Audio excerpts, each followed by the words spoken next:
নমস্কার বন্ধুরা, তোমরা সবাই কেমন আছো? আশা করছি সবাই খুব ভালো আছো।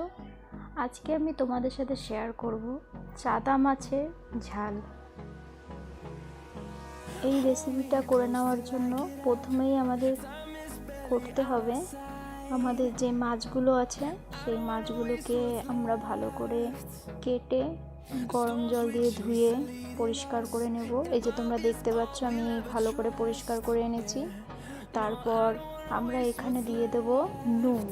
আমরা মাছটায় নুন দিয়ে নিচ্ছি, আমাদের যতটা প্রয়োজন ততটা আমরা নুন দিয়ে নিলাম। নুন দেওয়া হয়ে গেলে আমরা তারপরে দেব হলুদ। আমাদের পরিমাণ মতো আমরা হলুদ দিয়ে নিয়ে তারপর মাছটাকে এই নুন হলুদটা দিয়ে মাছটাকে ভালো করে মাখিয়ে নেব। তারপর কড়াইয়ে তেল গরম হয়ে এলে কড়াইয়ে তেলে আমরা এক এক করে আমাদের মাখিয়ে রাখা মাছগুলোকে ছেড়ে দেব।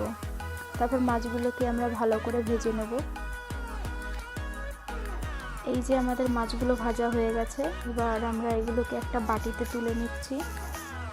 তারপর আমরা এই চাদা মাছের ঝাল করার জন্য আমরা এখানে মশলা হিসাবে ব্যবহার করছি 2টো শুকনো লঙ্কা, 3টে কাঁচা লঙ্কা, রসুন, আদা, পেঁয়াজ।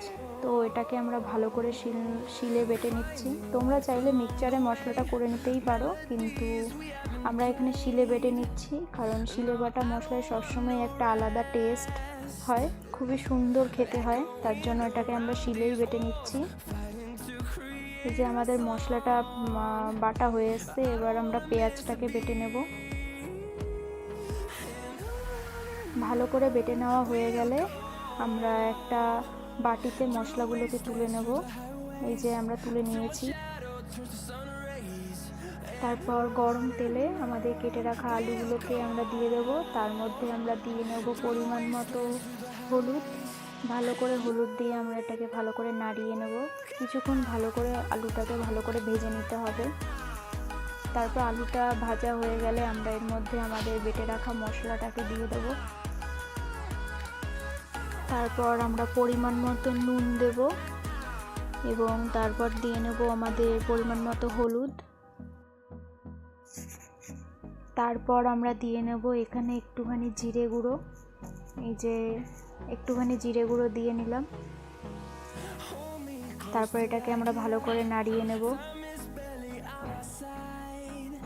বেশ কিছুক্ষণ ভালো করে নাড়িয়ে নিতে হবে। তারপরে সামান্য পরিমাণ জল দিয়ে আমরা আলু আর মশলাটাকে ভালো করে কষিয়ে নেব। তো তোমরা দেখতে থাকো গাইস পরপর। আলু আর মশলাটা ভালো করে কষে আসলে আমরা এর মধ্যে দিয়ে নেব আমাদের পরিমাণ মতো জল। আমাদের পরিমাণ মতো জল দেওয়া হয়ে গেলে আমরা এর মধ্যে দিয়ে নেব লঙ্কার গুঁড়ো। লঙ্কার গুঁড়োটা দেওয়া হয়ে গেলে আমাদের ভেজে রাখা মাছগুলোকে আমরা এই তরকারির মধ্যে দিয়ে দেব। বেশ কিছুক্ষণ নাড়াচাড়া করে সামান্য পরিমাণ গরম মশলা দিয়ে নেব। সামান্য পরিমাণ গরম মশলা দিয়ে নামিয়ে নিলেই রেডি চাদা মাছের ঝাল। ভিডিওটা ভালো লাগলে অবশ্যই একটা সাবস্ক্রাইব এবং লাইক করে দাও অনুরোধ রইল।